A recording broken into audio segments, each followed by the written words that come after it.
Tonight, a Fox 6 exclusive and a side of the story you may not have heard before. By now, of course, a lot of you have seen a lot of stories about convicted murderer Stephen Avery, the focus of that Netflix documentary and a social media storm of opinion after it. Tonight, our Myra Sanchuk talks with someone who was actually there right after the murder happened and inside the Avery property and home.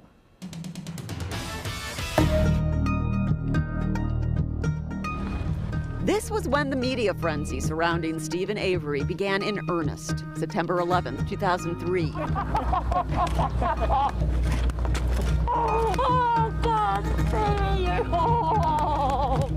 Avery was released from prison after serving nearly 2 decades for a rape it was later proved he did not commit.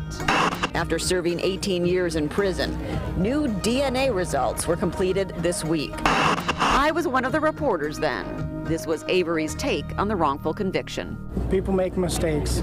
You know, can't blame them. Had enough time to think about it. Just 2 years from this moment, Avery would be charged with murdering Teresa Halbach, who came to the Avery property to photograph a car the Averys were going to sell. I was like a support staff. In the investigation? Not in the investigation, but when they needed extra hands, I was there. This retired Calumet County Sheriff's deputy did not want to be identified due to the strong feelings some have on the topic. The Netflix docuseries, Making a Murderer, stirred up support for Avery and protest of his conviction. If he was guilty, then manslaughter should have stayed out of it! The retired deputy says she was close to what was going on at the time, involved in guarding the Avery property and car salvage lot. I helped walk through where the cars were. We went through every single one of those cars. I did overnight security at the property. I helped videotape the property. The deputy says from where she sat on the front lines, she saw no setup of Avery or conspiracy to frame him for a murder. It feels like people are attacking my credibility. And you didn't see anything fishy? Not at all. Not at all. And I would be the first to go to the media. This deputy was inside Avery's house with a state investigator who had a video camera. He held the camera. I took notes. And what she saw inside Avery's home after the murder stays with her to this day. Just the bleach containers on his kitchen cupboard. That you saw? Yes. And how immaculate his house was.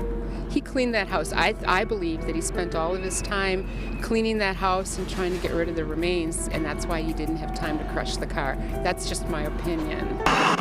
The deputy says a recent Fox News interview with Avery's attorney about no human blood being found after the murder in Avery's home is in her mind.